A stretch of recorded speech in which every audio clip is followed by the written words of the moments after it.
తాలిబాన్లు ఆ పేరు వినగానే మనకు గుర్తొచ్చేది గన్నులు, యుద్ధాలు, ఆంక్షలు. కానీ తాలిబాన్లు మనం ఊహించిన దానికంటే పెద్దగానే ప్లాన్ చేస్తున్నారు. తాలిబాన్లు ఇప్పుడు ప్రపంచాన్ని ఆశ్చర్యపరచాలని చూస్తున్నారు.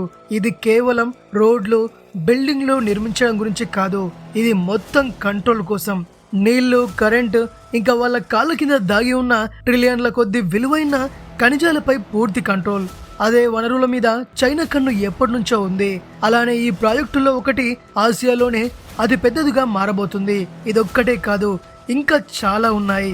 చైనా సైలెంట్ గా $60 బిలియన్ మెగా కారిడార్ ను ఆఫ్ఘనిస్తాన్ లోకి ఎలా లాక్కొస్తుందో ఈ వీడియోలో ఎడరిని పచ్చని పొలంగా మార్చే ఆసియాలోని అతిపెద్ద కాలువ నిర్మాణం వెనుకున్న అసలు కథేంటో తెలుసుకుందాం. అలానే 35 రోజుల ప్రయాణాన్ని 4 రోజులకు తగ్గించే ఆ ట్రాన్స్ ఆఫ్ఘాన్ రైల్వే ప్రాజెక్టు ఒక గేమ్ చేంజర్ కాబోతుంది. నీళ్లను ఆయుధంగా వాడుకొని తాలిబాన్లు ఇరాన్, ఉజ్బెకిస్తాన్ వంటి దేశాలను ఎలా వణికిస్తున్నారు? ఈ మెగా ప్రాజెక్టులకు $1 ట్రిలియన్ ఎక్కడి నుంచి వస్తున్నాయి? అసలు ఆఫ్ఘనిస్తాన్ లో ఏం జరుగుతుందో, తాలిబాన్లు ఏమనుకుంటున్నారో ప్రతి విషయాన్ని క్షుణ్ణంగా తెలుసుకుందాం. నీళ్ళని ఆయుధంగా మార్చారు. అదే కోష్ తెపా కెనాల్. ఇది ఎడారి మధ్యలో చేస్తున్న అద్భుతం. ఇదేదో చిన్న కాలువ కాదు, ఏకంగా 285 కిలోమీటర్ల పొడవు, 100 మీటర్ల వెడల్పు ఉన్న ఒక పెద్ద కెనాల్. కాలిఫోర్నియాలోని ఫేమస్ హ్యాబిటేట్ కంటే పెద్దది. మరి దీని స్పెషాలిటీ ఏంటి? ఇది అముదయ నది నుండి 20% నీటిని పక్కకు తిప్పి ఆఫ్ఘనిస్తాన్లోని బీడు భూములకు మళ్లిస్తుంది. ఈ ప్రాజెక్టు పూర్తయితే సుమారు 5,50,000 హెక్టార్ల ఎడారి భూమి పచ్చని పొలంగా మారుతుంది. అంటే మన తెలంగాణలో ఉన్న మొత్తం అడవి ప్రాంతం కంటే ఎక్కువ. దీనివల్ల ఆఫ్ఘనిస్తాన్లోని పంట భూమి ఏకంగా 3వ వంతు పెరుగుతుంది. వాళ్ళ లక్ష్యం ఒక్కటే, తిండి కోసం వేరే దేశం మీద ఆధారపడకూడదు, మన ఆహారాన్ని మనమే పండించుకోవాలి అనుకుంటున్నారు. ఇప్పుడు 6,000 మంది కూలీలు, వందల కొద్ది భారీ మిషన్లతో రేయింబవళ్లు ఆ ఎడారిని తవ్వుతున్నారు. దీని బడ్జెట్ సుమారు $684 మిలియన్. తాలిబాన్లు తమ సొంత డబ్బు నుండి $100 మిలియన్ దీని మీద పెట్టారంటే వాళ్ళు ఎంత సీరియస్ గా ఉన్నారో మనం అర్థం చేసుకోవచ్చు. పక్కనే ఉన్న ఉజ్బెకిస్తాన్, తుర్కమెనిస్తాన్ దేశాలకు టెన్షన్ మొదలైంది. ఎందుకంటే వాళ్ళు కూడా తమ పత్తి పంటల కోసం అదే నది నీటిపై ఆధారపడుతున్నారు. కానీ తాలిబాన్లు మాత్రం ఇది మా హక్కు, మా వాటర్ నీళ్లు మేం తెచ్చుకొని తీరతాం అని డైరెక్ట్ గా చెప్పేశారు. నీళ్ల ద్వారా పక్క దేశాలను కంట్రోల్ చేయవచ్చని వాళ్లకు బాగా తెలుసు. కోష్ తెపా కాలువ ఒక్కటే కాదు, తాలిబాన్లు దేశవ్యాప్తంగా డ్యాంల నిర్మాణంపై కూడా ఫుల్ ఫోకస్ పెట్టారు. రీసెంట్ గా ఇరాన్ తో నీటి హక్కుల విషయంలో గొడవ జరుగుతున్నా వాళ్ళు బక్షాబాద్ డ్యాం నిర్మాణాన్ని తిరిగి మొదలుపెట్టారు. మెసేజ్ చాలా క్లియర్, ఆఫ్ఘాన్ నీటి వనరులు మావి, వాటిని ఎలా వాడాలో మేమే డిసైడ్ చేస్తామని చెప్తున్నారు. ఈ డ్యాం వల్ల వాళ్లకు చాలా లాభాలున్నాయి. కరెంటు, హైడ్రాలిక్, ఎలక్ట్రిక్ పవర్ ఉత్పత్తి చేసి వేరే దేశాల నుండి కరెంటు కొనుక్కునే భారం తగ్గించవచ్చు. వ్యవసాయం, రైతులకు నీళ్లు అందించి ఆహార భద్రత సాధించవచ్చు. అలాగే నీటి కోసం తమపై ఆధారపడిన దేశాలతో బేరసారాలు ఆడడానికి ఇదొక పెద్ద ఆయుధం.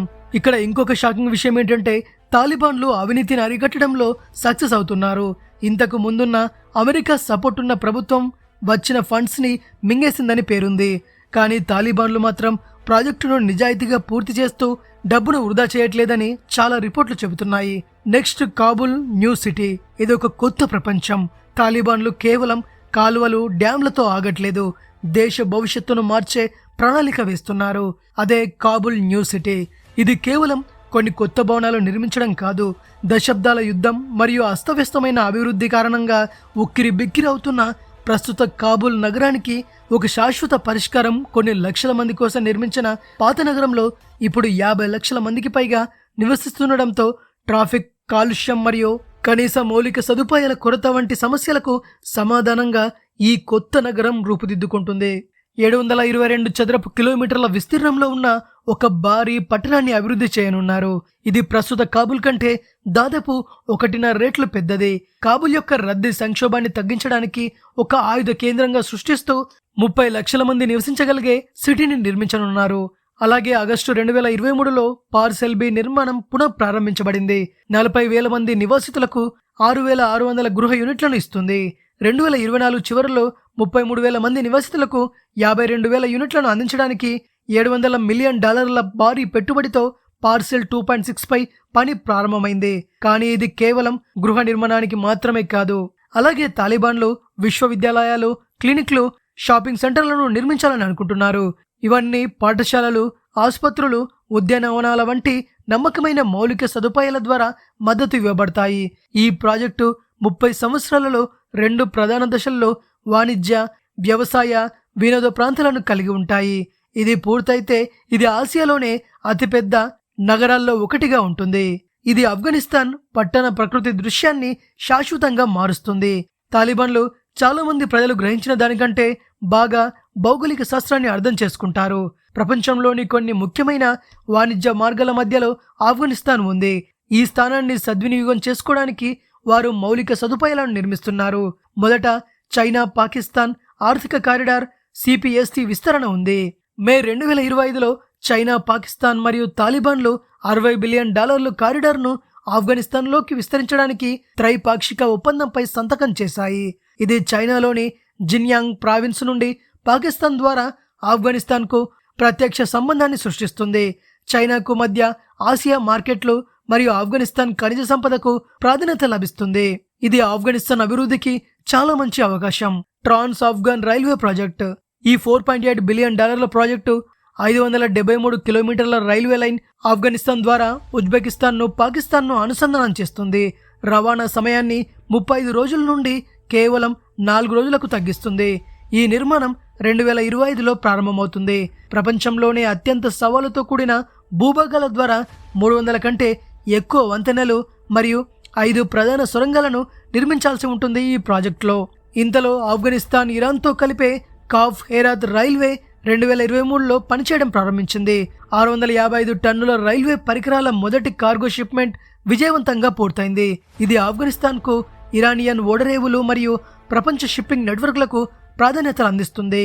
తాలిబాన్లు ముఖ్యంగా చెబుతున్నది, మీరు మా ప్రభుత్వాన్ని గుర్తించకపోవచ్చు, కానీ మీరు మా భౌగోళికతను విస్మరించలేరు. భౌగోళికంగా తాలిబాన్లను ఎవరు ఓడించలేరు. అందుకే వారు తాపీ పైప్లైన్ ప్రాజెక్టును దాదాపు 20 సంవత్సరాల క్రితం ప్రారంభించారు. కానీ దురదృష్టవశాత్తు అది ప్రణాళిక దశలోనే నిలిచిపోయింది.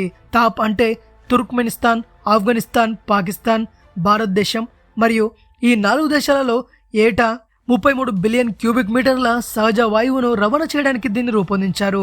సెప్టెంబర్ 2024లో తాలిబాన్లు ఎవరు ఊహించని పనిచేశారు.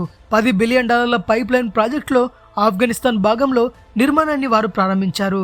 తుర్క్మెనిస్తాన్ అధికారులతో వేదికల తరువాత ఆఫ్ఘన్ గడ్డపై పనులు అధికారికంగా ప్రారంభమైనట్టు తాలిబాన్ ప్రతినిధి జబీహుల్లా ప్రకటించారు.